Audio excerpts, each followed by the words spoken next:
People living in these communities are on edge. I mean, they're scared, confused, trying to figure out what might happen next, right? So we are joined right now by the mayor of Globe, Al Gameros, who is giving us an update on what's going on there. And, you know, it's got to be an incredibly stressful time. Well, what do you want to share with us right now? You bet, and thank you for having me on. Yeah, we're trying to stress with our residents here in the community to please stay calm. I know these are anxious times, especially with the two fires going. You can see the two columns if you stand in the middle of town and see the two fires. If you have been evacuated, we do have a shelter that's set up at the high desert. For people that have not been evacuated, we're telling them to make a defensible space around your home. You know, if you have dry brush, pine needles or stuff on your roof, your ground, or in your rain gutters, clean those out, because if we do get some flying embers, that could cause a fire in your location too.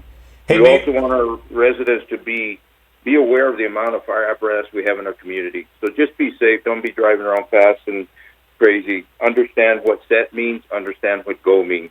Mayor, you know very well, having worked as a firefighter for 30 years, I believe, that concerns change almost daily. Yesterday, you mentioned you were concerned about people using up all the gasoline because they're needed for emergency vehicles. How's that situation today?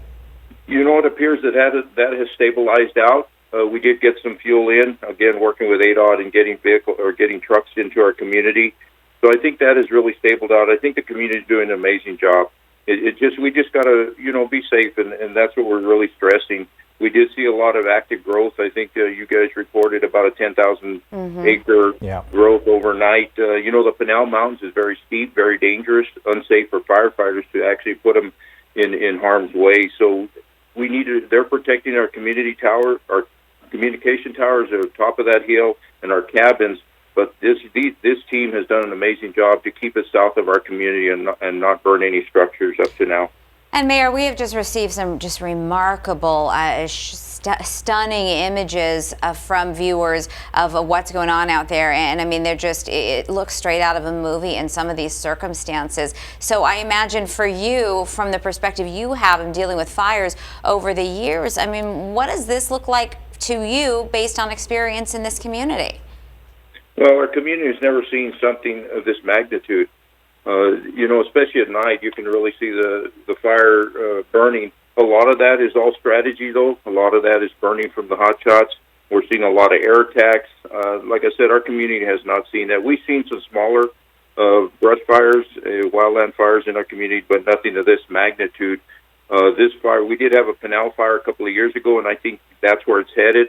And there's a scar zone there that will hopefully slow it down, because we evacuated south of Globe, which is the Ice House Canyon, Six Shooter Canyon area, and that's where our college is.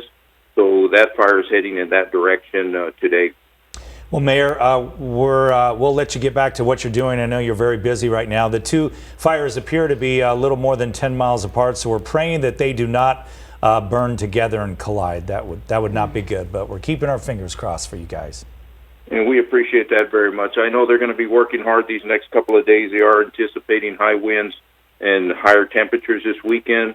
So they're hoping, what I understand, is to try and do as much work and slowing it down these next 2 days. They're going to be critical. Well, thank you for your time.